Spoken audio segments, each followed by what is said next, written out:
Alright guys, what is up? What is up with my AP Gov peeps? Alright, so today's lesson is going to be on interest groups and their tactics, but it's also going to be on the growth of interest groups and how they've gotten so big.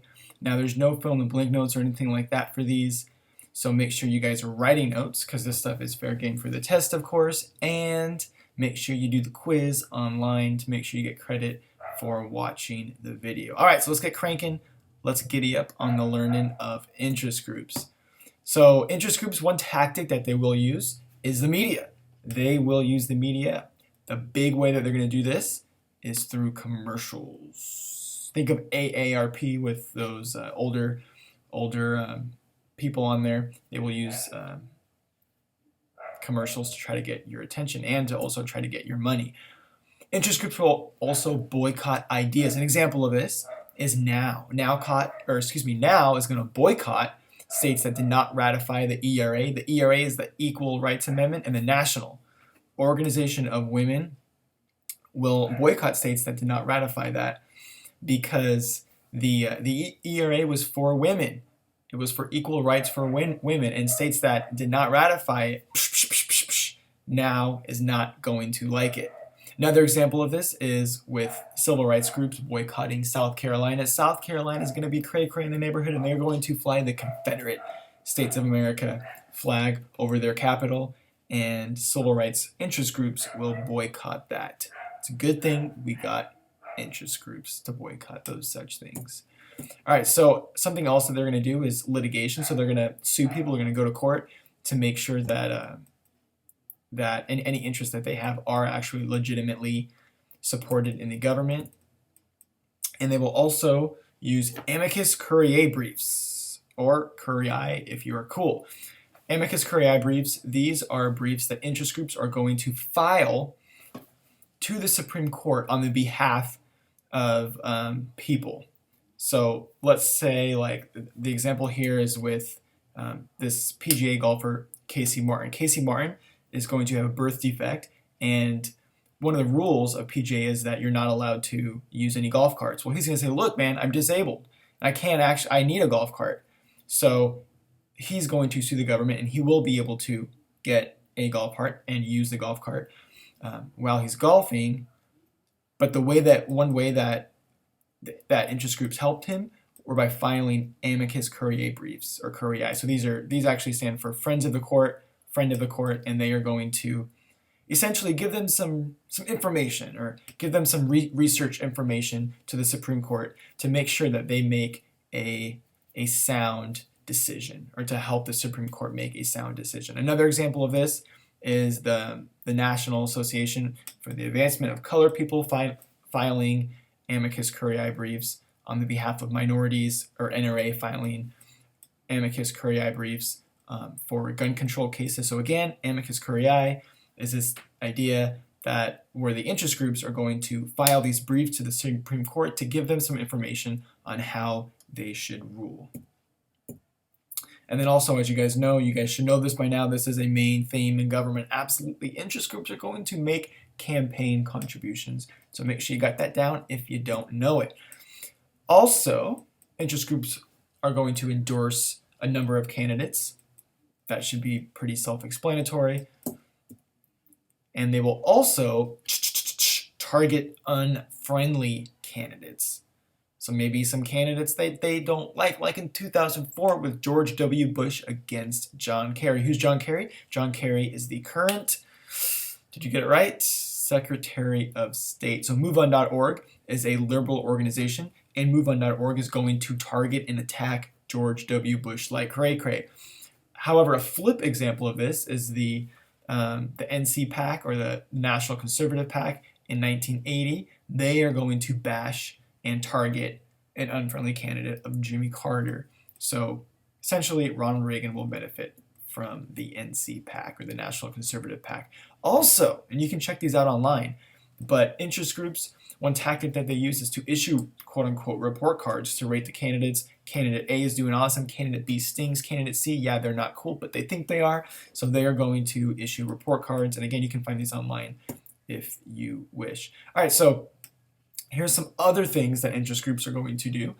or actually maybe support or propose. So initiatives. You guys have probably heard of these three ideas. These are these are done on a state level, so these really don't happen on a like a federal government level. Nevertheless, initiative is when people propose legislation.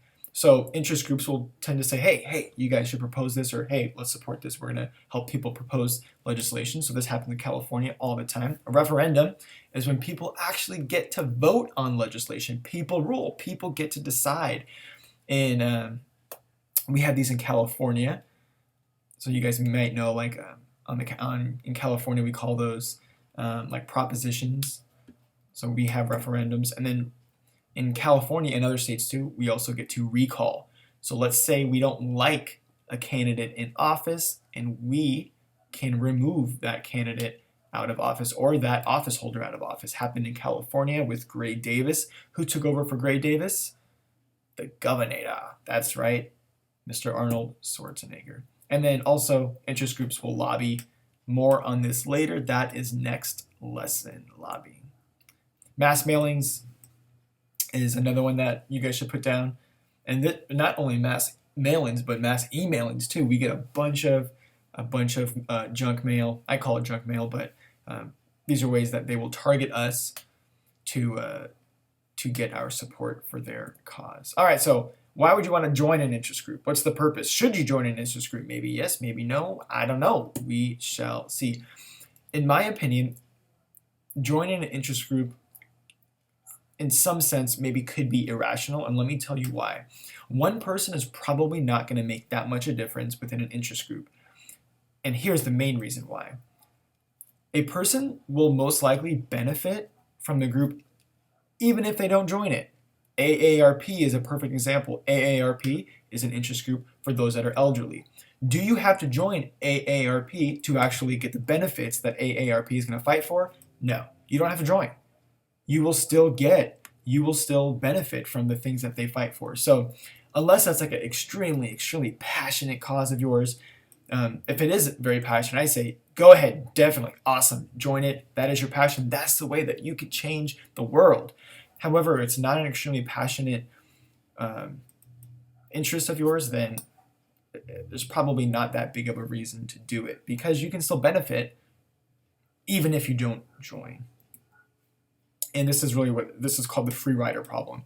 So need for groups to offer incentives for people to join, because look, they don't offer any incentives, we can still get these benefits. We can be some free riders. Free riders snapping on the freeway. Are you a free rider? I don't know, maybe you are. You most likely are. All right, so here's some types of incentives that interest groups will offer if you do choose to join. So maybe you want to join because you might be able to get a teddy bear, or maybe a Snuggie, or maybe some type of blanket with those old cheap blankets that they'll send you just to get you to join. So these are material benefits. Maybe a newsletter every month or twice a year or whatever. Maybe you'll get that awesome t-shirt of PETA or something like that. Maybe you'll get the special anniversary mug or magazines. Cardigans, everybody wants a cardigan. Some other incentives that they may offer you are, I can never say this word, purposive benefits. And these are just like intrinsic type benefits, like, yes, that's right, I made a difference in the world, which is good. Those are awesome types of benefits to have. The satisfaction that a person has done a good thing for joining. Man, you were awesome for joining. But also solidarity benefits, and these are on a social issue. Like, hey, maybe if I join this, I'll be able to meet some cool peeps. I don't know. But those could perhaps be some benefits or incentives to joining interest groups. Now, what are the factors going to be to actually influence groups to grow? Now, these are really just ways to analyze the nature of membership for interest groups. So size is one of those. So the more members, more money. The more members somebody has, the more money.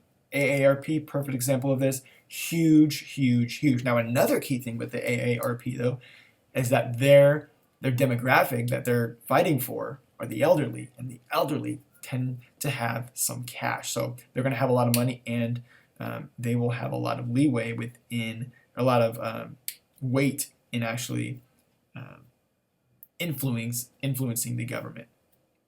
Also, more members, however, means a greater cross pressure within the group. So when there's all these people in the group, you're probably going to have a less focus. You're not going to have a extremely narrow cause because there's so many people with so many different ideas. So that's maybe a downside to having a huge interest group. The spread, so that is the degree to which a person's membership is either concentrated or dispersed. So interest groups could have a wide spread, narrow spread. Just really depends on the interest group. Let's take a look at some more things in the nature of membership. Cohesiveness. Does everybody actually agree with the cause of what interest groups are for, what they want to influence in the public? Sometimes they do, sometimes they don't.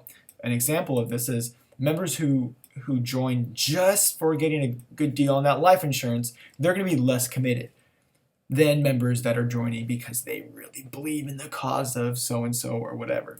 Another thing is leadership. So leadership will matter as far as growing this interest group, and the resources. Some interest groups will have more money, others will have less money. Some people or some interest groups will have more expertise. The reputation is going to be different. And then connections. Life is about connections. Do you got a connection with the interest group? All right, so that's it. That was it for today. Make sure you do your make sure you get your interest group poster done, which is due next time. Here's all the requirements that you got to meet to get perfect credit on your interest group. So make sure you get these done. Email me if you have any questions, and I will see you next time.